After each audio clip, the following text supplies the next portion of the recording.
చంద్రబాబు గురించి retired IAS అధికారులు ఏమనుకుంటున్నారు? అసలు చంద్రబాబు పేరు చెబితేనే ఎందుకు ప్రభుత్వ ఉద్యోగులు అధికారులు భయపడతారు?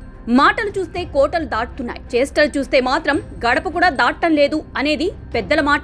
ఇప్పుడు చంద్రబాబు గురించి ఇలాంటి మాటలే వినిపిస్తున్నాయి. నిజాయితీ, సమర్థతపై చంద్రబాబు చెప్పే మాటలు నీటి మూటలవుతున్నాయంటున్నారు. చెప్పేదొకటి చేసేది మరొకటి అని మాజీలంతా ముక్త కంఠంతో విమర్శలు చేస్తున్నారు. ఈ ఆరోపణల వెనుక ప్రధాన కారణం అధికారుల బదిలీలు, పోస్టింగులే కారణమని సచివాలయ వర్గాలు చెప్తున్నాయి.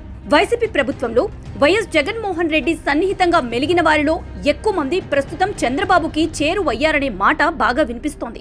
ఇంకా చెప్పాలంటే వారే ఇప్పుడు సన్నిహితంగా కూడా ఉన్నారంటున్నారు. దీని అర్థం ఏంటంటే చంద్రబాబు చుట్టూ ఎలాంటి వారున్నారో స్పష్టమవుతోంది. 2014 నుంచి 19 మధ్య కాలంలో తనకు వ్యతిరేకంగా వ్యవహరించి తన ప్రభుత్వంపై కుట్రలు చేసిన వారంతా ఆ తర్వాత వైసీపీ సర్కార్లో ఉన్న 5 ఏళ్ల పాటు జగన్ కి అత్యంత సన్నిహితంగా మెలిగారు. వారంతా ఇప్పుడు కూటమి సర్కారు వచ్చిన తర్వాత చంద్రబాబు చుట్టూ చేరారు. అయితే ప్రభుత్వానికి వ్యతిరేకంగా కొందరు వ్యవహరిస్తున్నారని, కూటమి సర్కార్ నిర్ణయాలను సైలెంట్ గా వైసీపీకి చేరవేస్తున్నారంటూ 10 మంది ఐఏఎస్ అధికారులపై ఇప్పటికే ఫిర్యాదులు వెల్లువెత్తుతున్నాయి. తనకు వ్యతిరేకంగా కుట్రలు చేస్తున్న 10 మంది ఐఏఎస్ అధికారుల్లో కేవలం ఒక్కరిని మాత్రమే బదిలీ చేసి హమ్మయ్య అని చేతులు దులుపుకున్నారని మాజీ అధికారులు విమర్శలు చేస్తున్నారు. వాస్తవానికి 2019 నుంచి 24 మధ్య కాలంలో ఏపీ సచివాలయంలో చంద్రబాబు పేరు ఎక్కడా ఎప్పుడూ వినిపించలేదు.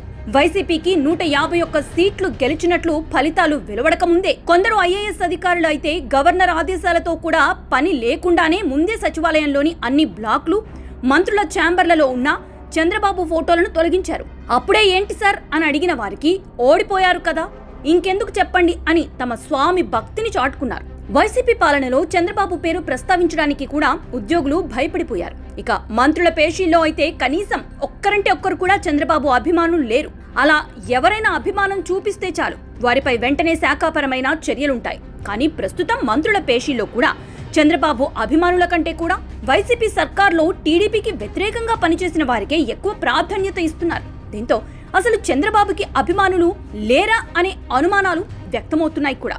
చివరకు సీఎం పేషీలో కూడా రాజమౌళి లాంటి ఒకరిద్దరు మినహా వివిధ హోదాల్లో పనిచేస్తున్న ఐఏఎస్ అధికారులతో పాటు ఉన్నత ఉద్యోగులకి కూడా చంద్రబాబుపై అభిమానం అంతంత మాత్రమే అనే వాళ్ళు చేస్తున్న పనులు చూస్తే తెలిసిపోతుంది.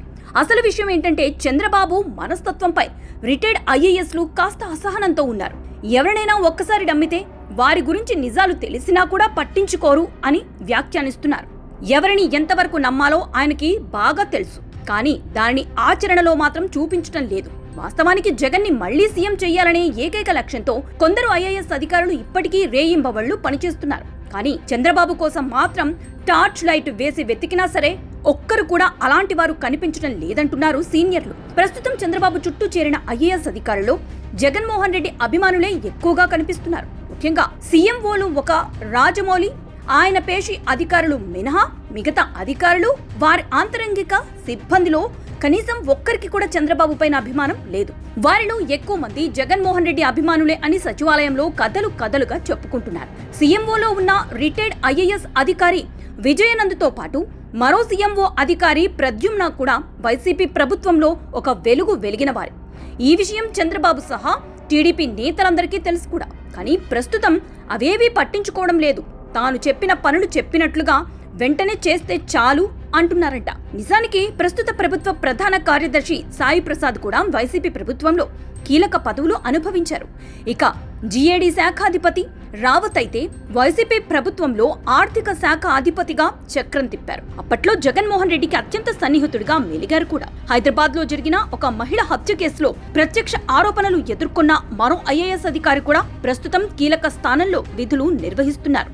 ప్రస్తుతం చంద్రబాబు చుట్టూ కనిపిస్తున్న ఐఏఎస్ అధికారులు కనీసం ఒక్కరైనా నిజాయితీ పరులు ఉన్నారా అని రిటైర్డ్ ఐఏఎస్ ఐపీఎస్ అధికారులు ప్రశ్నిస్తున్నారు.